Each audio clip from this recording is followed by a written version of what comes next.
नमस्कार, आज मैं मौजूद हूँ ओम डायग्नोस्टिक पर और यहाँ पर जो है काफ़ी प्रकार के एक्स-रे हैं, अल्ट्रासाउंड है, सीटी स्कैन वगैरह की सुविधाएँ यहाँ पर मौजूद हैं। हम जानेंगे कि कब से ये ओम डायग्नोस्टिक यहाँ पर सेवाएँ दे रहा है और रिपोर्ट की प्रामाणिकता के बारे में हम इनसे जानते हैं। सर नमस्कार।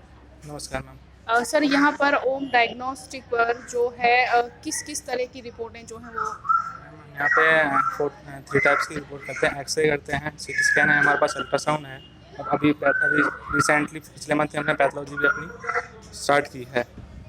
तो सर ये अब कब से सेवाएँ दे रहा है पलवल? मैम पिछले दिसंबर से दे रहे हैं 2020 से मैम। तो सर एक रिपोर्ट जो होती है, अल्ट्रासाउंड रिपोर्ट है या फिर एक्स-रे की रिपोर्ट जो होती है, उसकी प्रामाणिकता के लिए क्या करना पड़ता है? कैसे उसकी प्रामाणिकता हम जान सकते हैं? बात की जाए एक्सरे की तो सबसे पहले एक्सरे का पेशेंट लिया जाता है, अंदर उसका एक्सरे शूट किया जाता है। उसके बाद हमारे जो टेक्नीशियन होते हैं उसकी फ़िल्म को निकालते हैं अपने अपनी गाइडेंस के अकॉर्डिंग। उसके बाद वो फ़िल्म डॉक्टर साहब के पास जाती है। उसके बाद डॉक्टर साहब उसको रिपोर्टिंग करते हैं उसकी। उसके बाद टाइपिस्ट होता है जो उसको रिपोर्ट निकालता है वो। तो उसको डॉक्टर साहब प्रमाणित करते हैं कि फाइनल रिपोर्ट क्या है। अगर मैं बात करूँ सर सीटी स्कैन की, तो सीटी स्कैन जो होता है वो किस कंडीशन में पेशेंट के साथ वो टेस्ट किया जाता है? बेसिकली जो सीटी स्कैन होता है वो जो बेसिक टर्म्स जो हमारी प्रोसीजर्स होते हैं, मेनली प्रोसीजर हैं जैसे एंजियो वगैरह हैं या सीटी एब्डोमेन है या हम किसी भी टाइप की कोई भी मतलब प्रोसीजर कर रहे हैं तो उसमें हम सीटी स्कैन करते हैं। जैसे मान लो कोई बीमारी है, वो हमारी कोई किसी भी फाइंडिंग्स में आ नहीं रही है। अल्ट्रासाउंड में मान लो कोई चीज़ फाइंडिंग्स हमें दिखाई दी, अल्ट्रासाउंड में मान लो कोई हमें फाइंडिंग्स दिखाई दी, तो डॉक्टर साहब ने किसी भी डॉक्टर ने जिसने भी अल्ट्रासाउंड किया है उन्होंने अब सीटी एब्डोमेन या किसी कोई भी सीटी उनको डिस्क्राइब कर दिया, तो उसको हम यहाँ पे सीटी के साथ उसको डायग्नोस करते हैं। तो सीटी स्कैन के दौरान किसी प्रकार का कोई खतरा होता है? नो मैम, रेडिएशंस तो होती हैं, रेडिएशंस तो होती हैं, लेकिन खतरा नहीं होता। लेकिन जब खतरा तब बनता है जब वो पेशेंट बार बार मतलब कि मंथली मंथ में 4 से 5 बार अपना सीटी स्कैन करा रहा है। लेकिन वन टाइम करा रहा है, no problem, that's a, not problem. अगर मैं बात करूँ अल्ट्रासाउंड की, तो क्या अल्ट्रासाउंड करने से किसी प्रकार का कोई साइड इफ़ेक्ट होता है? नो नो मैम, अल्ट्रासाउंड से कोई साइड इफेक्ट नहीं होता क्योंकि उसमें रेज ही होती है, मैग्नेटिक रेज होती हैं उसमें। उसमें कोई रेडिएशंस नहीं होती हैं, उसमें कोई प्रॉब्लम नहीं होती। तो ये थे हमारे साथ ओम डायग्नोस्टिक से विकास कौशिक जी, जिन्होंने हमने जिनसे जाना कि किस मशीन का कोई साइड इफ़ेक्ट होता है या नहीं होता है। तो सर अगर मैं बात करूँ इस मशीन की, तो ये किस प्रकार की मशीन है? ये मैम एक्सरे मशीन है हमारी ना, इसमें एक्सरे शूट किए जाते हैं। तो एक्स-रे के दौरान करने के दौरान इस मशीन के कुछ साइड इफ़ेक्ट्स ऐसे जो मतलब पेशेंट को जो हानिकारक तौर मैम पे मैं कह सकती बेसिकली मैं आपको बताना चाहता हूँ कि एक्सरे में रेडिएशन तो होती ही हैं, क्योंकि बना ही एक्सरे रेडिएशन से है। जिन्होंने इनकी खोज की थी उन्होंने रेडिएशन से ही इनका आविष्कार हुआ था, इलेक्ट्रोलाइट से, जिसमें रेडिएशन होती हैं। जैसे मैंने आपको पिछले वीडियो में बताया था कि सीटी में भी रेडिएशन होती हैं, इसमें सीटी से हाफ मतलब कि 10% रेडिएशन होती हैं, लेकिन नुकसानदायक ये भी है। अगर बार-बार एक्स-रे करवाएँ, तो कितना नुकसानदायक हो सकता है? मतलब महीने में अगर मान लो 4 से 5 अगर एक्स-रे हो चुके हैं, तो वो रेडिएशन जो होते हैं, क्या वो ज़्यादा हानिकारक होते हैं? किस प्रकार की हानि प्रदान करते मैम हैं? मैं आपको बताना चाहूँगा कि अगर पहली बात तो ये कोई नॉर्मल पर्सन होगा वो अपने महीने में 4 से 5 एक्सरे कराएगा ही नहीं। अगर उसको मोर डिसीज़ होगी, कोई बड़ी डिसीज़ होगी, तभी वो अपने एक्सरे शूट कराएगा।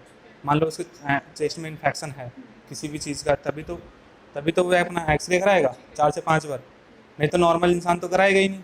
जैसे मैं हूँ, आप हैं या कोई भी हो अदर पर्सन, वो तो अभी एक्सरे अभी आपने बताया कि जो इसकी जो वेव्स होती हैं, वो रेडिएशंस जो होती हैं, वो हानिकारक होती हैं। बिल्कुल होती हैं। उससे किस प्रकार की हानि होती है, मैं ये जानना चाहती हूँ आपसे? मैम जैसे बुक्स में लिखा हुआ है इतना ही पता है, बाकी ट्यूमर्स की ज़्यादा दिक्कत होती है। ट्यूमर वगैरह, कैंसर वगैरह के रिस्क होते हैं। कैंसर की बीमारी जो होती है वही चीज़ें स्टार्ट होती है। और भी कई प्रकार की मशीनें यहाँ पर उपलब्ध हैं। मैं चाहूँगी कि आप वो मशीनें भी हमें दिखाएँ। जी। आइए अब हम जानते हैं सीटी स्कैन मशीन के बारे में। सर हमें इसके बारे में ज़रा बताइए कि किस प्रकार की ये मशीन होती है, किस प्रकार से यहाँ पर जाँच इस पर की जाती है? ये सीटी स्कैन मशीन होती है, सीटी स्कैन मशीन होती है, ठीक है। यहाँ पे हम पेशेंट को हम यहाँ पे लेटाते हैं, वहाँ पे हमारे टेक्नीशियंस होते हैं, आपको मैं दिखा देता हूँ। वहाँ पे हमारे टेक्नीशियंस होते हैं, वो उनको पोजीशन वगैरह दिला के उनका स्कैन करते हैं, जिस भी हिस्से का करना होता है, हेड से लेकर फुट तक, मतलब टॉय ऑफ द नी, मतलब फुट तक, ठीक है, वहाँ तक स्कैन करते हैं।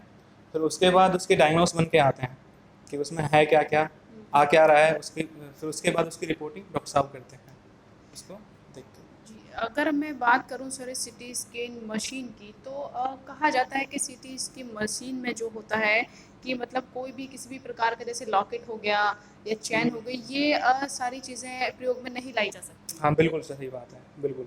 ऐसा क्या कारण है जो हम ये पहनकर इस पर नहीं जांच करवा सकते? एक्चुअली क्या होता है मैम, मान लो किसी के गले में लॉकेट है, ठीक है, किसी गले में लॉकेट है, उनको अपनी चेस्ट का स्कैन कराना है, तो जैसे ही वो एक्सरे की रेस में आएगा, मशीन के राउंड में आएगा, तो वो लॉकेट अपनी जगह बना लेता है वहाँ पे, वो अपने लॉकेट अपनी जगह बनाता है, तो जो जिससे में जगह बन जाती है, वो जगह दिखती नहीं है, जो चीज़ दिखेगी नहीं, उसका फिर डायग्नोस कैसे बनेगा, उसकी फिर रिपोर्ट ही कैसे होगी, इसलिए हम जो लॉकेट वगैरह होते हैं वो निकलवा देते हैं कान से, उस जगह से। तो ये थी सिटी स्कैन के बारे में जानकारी, जो विकास जी ने हमें जानकारी दी कि सिटी स्कैन जो होता है वो किस प्रकार से होता है, कितने तरीके से होता है। यहाँ सिटी स्कैन होता है और वहाँ पर उसकी जो है रिपोर्ट तैयार की जाती है। और भी मशीनें हैं ओम डायग्नोस्टिक पर, जहाँ मैं और भी आपको मशीनें दिखाऊंगी, बने रहिए मेरे साथ।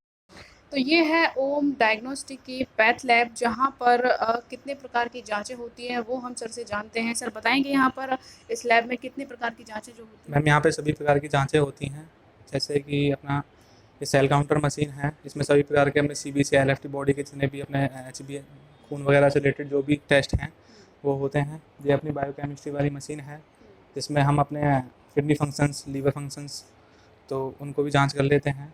ये अपने इलेक्ट्रोलाइट मशीन है, जिसमें हम अपने पोटाशियम वगैरह, सोडियम वगैरह की जो भी जांचें होती हैं उनको कर लेते हैं। तो ये थी ओम डायग्नोस्टिक की पैथ लैब, जहाँ पर सभी प्रकार की जांचें आपको मिल जाएंगी। और देखते रहिए मेरे साथ, मैं सर्वोदय टीवी से ज्योति खंडेलवाल।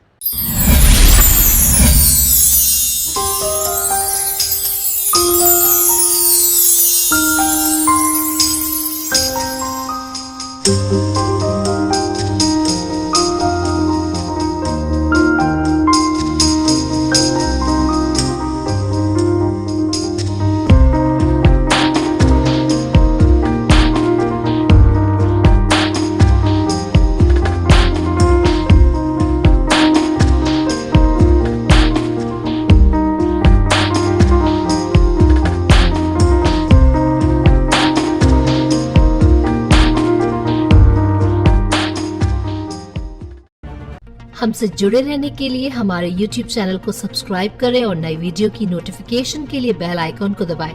अगर आप ये वीडियो Facebook पर देख रहे हैं तो लाइक जरूर करें और ज्यादा से ज्यादा शेयर करें। धन्यवाद।